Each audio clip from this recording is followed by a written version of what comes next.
Week 1 of college football was technically last Saturday, so I want to go over how some of the prospects did in those games. That's right, stock up, stock down. This is the stock report. What's crack-a-lackin'? It's your boy Broshmo, just in case you did not know so. And I'm going to be going over 10 guys here today, so let's go ahead and do the nitty-gritty. We're starting with Evan Hall from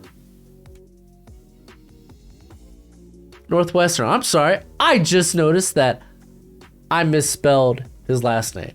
It's not Hall, it's Hole with the U. So, yeah, let me know in the comments section. I know you will. But he had a really good game against Nebraska here.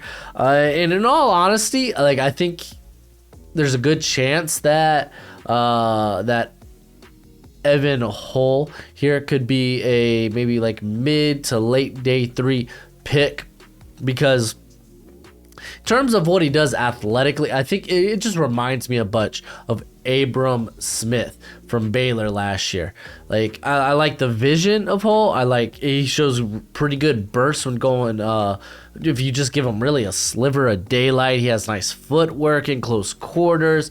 It really just refuses to be brought down by arm tackles, runs with a good pad level, throws a decent stiff arm, and ultimately, like, he shows soft hands in the passing game. So it's like, ultimately, like, he's like a do good back, like a do good, a guy that does a lot of things pretty darn well, but just doesn't have that breakaway speed. The change of direction's kind of meh. The stop start ability's kind of meh. But I think what really might hurt his draft stock is the lack of special teams experience, as we saw with like Abram Smith. He kind of fell. Was he even drafted? Fun fact, I can't tell off the top of my head.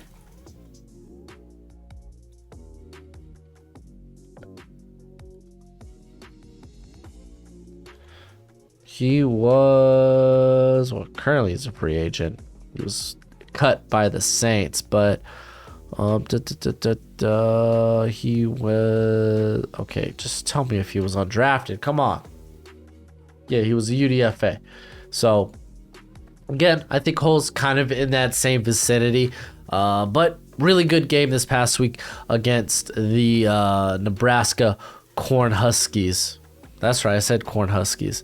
And then we're going to keep this rolling as we got another Nebraska or Northwestern prospect here. And give me a sec to pronounce this cat's name, because, yes, it's a doozy. It is Adetomiwa Adebawore. So, Adetomiwa Adebawore.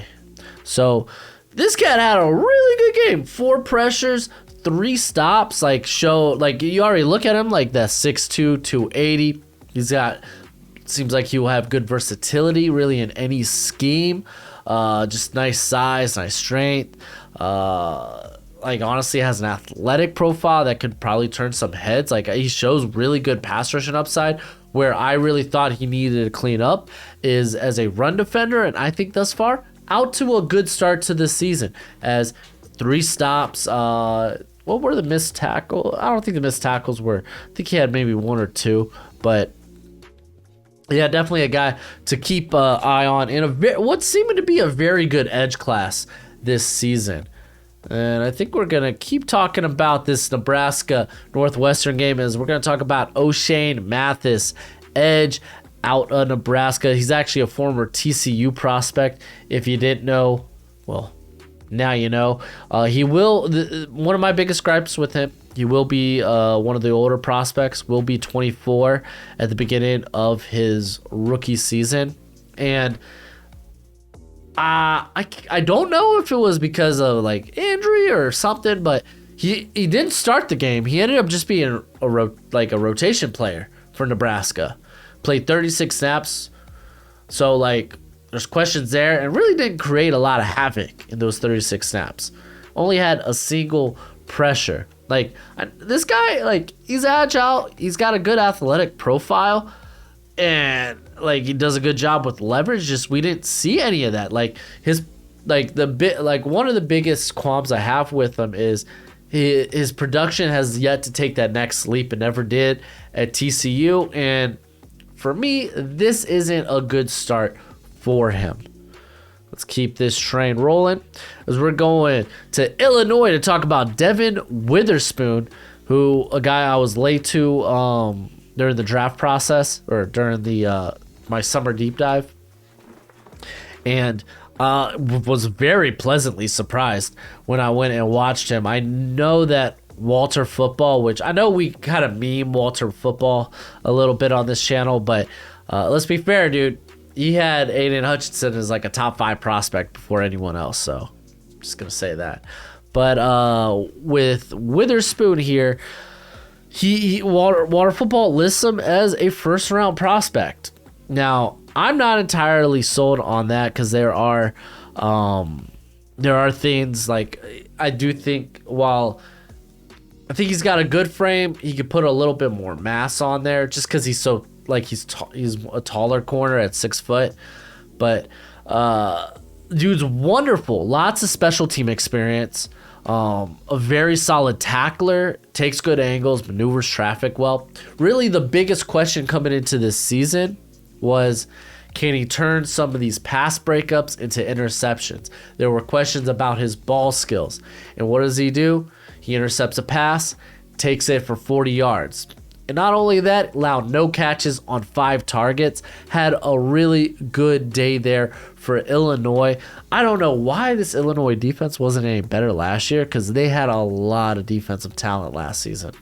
But Witherspoon, definitely someone to watch out for throughout the season. I would say you could throw him into these lists of guys like Emmanuel Forbes, Caillou Blue Kelly, Jalen Jones, DJ Turner, who can be guys that with a big season can really be maybe a day 2 or even sneak into that day 1 discussion. So Witherspoon, a guy with a lot of experience, he has a very interesting background because he wasn't initially recruited by Illinois. He was going to go to community college, but decided to join training camp late there for Illinois as a walk-on, and ended up he's been a starter for the better part of the last 4 seasons. Started like 3 games his freshman year, and then I think he dealt with injury in 2022, right? No, he started 7 games. He only missed 1 with an injury. But yeah, dude has a lot of starting experience as well. But we're gonna stick to that Illinois game because we're talking about Chase Brown, who had himself a hell of a game. Had 151 yards rushing. He had 3 touchdowns on the whole day. So this is probably one of the higher prospects I have here on my list. And also, if you didn't know his twin brother, I think it's his twin brother. I'm pretty sure it's his twin brother. Here, let me see here. I know I must have wrote this down. Maybe I wrote it under Sydney, but his twin brother plays safety there for Illinois as well. But Brown, dude, there's a lot to like with Brown, dude. You look at 5'11", 205. Yeah, you could probably put on 10 more pounds, but he plays very strong. Like, he hits the hole at top speed. He has the speed to gain chunks of yards, and he just eats contact. I really, really love that about him. And he actually has a knack for turning nothing into something. This dude can produce even when the play is poorly blocked. Some of the things when it comes to Brown, which is something we should monitor during the season, because yes, this game was against Charlotte. Let's see what happens in Big Ten play, though we saw him do pretty well last year. But he breaks tackles in chunks and isn't that consistent. Like, he could go real cold, so the contact balance could be a bit hit or miss, really dependent on the competition. There are times he gets too bouncy in the backfield. I think a lot of that is the result of poor blocking, where he's trying to find something. It's just there's nothing there to be had.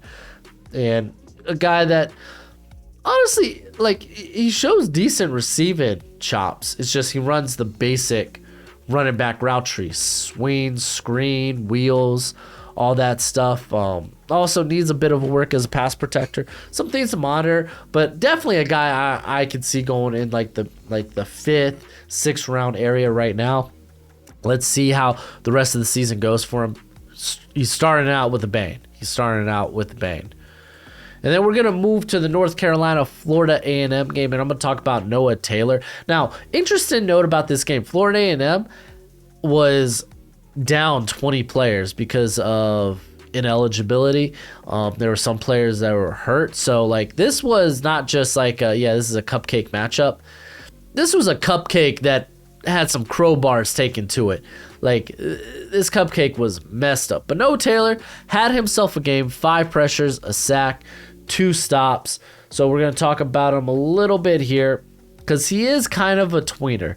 While he does have a ton of coverage experience, it's kind of along the same lines as like a guy like Joshua Uche, who it's like, oh yeah, he really did his best work as a pass rusher, though he was a bit of a spot dropper for Michigan. That's kind of what Taylor was back in Virginia, and it looks like they're gonna use him much more as a pass rusher here at North Carolina. So I'm not gonna be too worried about him as what can he do as an off-ball linebacker, because he can put on some more mass, but he's probably going to be widely viewed as an edge prospect. The thing is, like, I love this guy's length. He's got some really good, nice, like, inside moves and counter moves. Though I wouldn't say that his toolbox is entirely stocked, but strength's going to be the biggest concern with him. Because, like, all right, I think he was playing at like 235 last year. He's up to 240 now. A guy that probably should put on some more mass, some more strength, because he doesn't have a great anchor against the run. Though he was a sure tackler last year. A lot of that was because his length afforded him to be as such. There are times where it's like, okay, come on, dude, like center up, square up on the guy in the run game. So I'm not too sure of him in the run game, though. Again, that'll be seen this season, but you love what this guy can do as a pass rusher. He shows good cornering ability. So definitely a guy to watch out for. He's a grad transfer from Virginia, playing here at North Carolina. So definitely someone to watch out for. Someone who's a bit lower on my initial rankings that I think could probably get into that day 3 conversation. Whether it's early, mid, or late, with a very strong season. He was very good at Virginia. Let's see what he does for the rest of the year here. And then I want to talk about Tony Grimes, because this one's rough, dude. This is like a stock down situation where he only played 8 snaps against Florida A&M. He left the game with an upper body injury. Hopefully it's not too severe. Hopefully he'll be back into the lineup. But it's definitely something to monitor. I haven't really looked it up since I think yesterday. So, well, not yesterday. This would be. I haven't looked at it since Monday. So hopefully he can come back and play. It was kind of it was sad. It was sad to see, man. It was on a missed tackle. You just kind of got rocked. It was a little scary. Hopefully everything's a-okay with him, because he's a guy that I'm really, really high on. But let's talk about his teammate, Storm Duck, because this cat, he showed a bit hit or miss, man. He showed a bit hit or miss, and it might be like, that's not great considering the competition. But still, it's good to see the ball skills. Having an interception, having a pass breakup, but he did allow 9 receptions on 12 targets. So there is that with Storm Duck, but he's definitely one of the best name in the draft probably, but definitely one of the guys to watch out for. Hopefully he can stay healthy. Injuries have kind of been the Achilles heel for him the last 2 seasons, but I'd like to see him just be smoother as an athlete, just to be a bit smoother in his transitions, a bit smoother out of his back pedal. So that's something definitely to monitor, but I would say it was a so-so performance to start the year out. And then when you're facing a Florida A&M team who is already kind of behind the curve because of ineligibility and injuries, it's like I would wish for a more of a shutdown performance, but I'm just happy to see the ball skills. So this is more like a stock.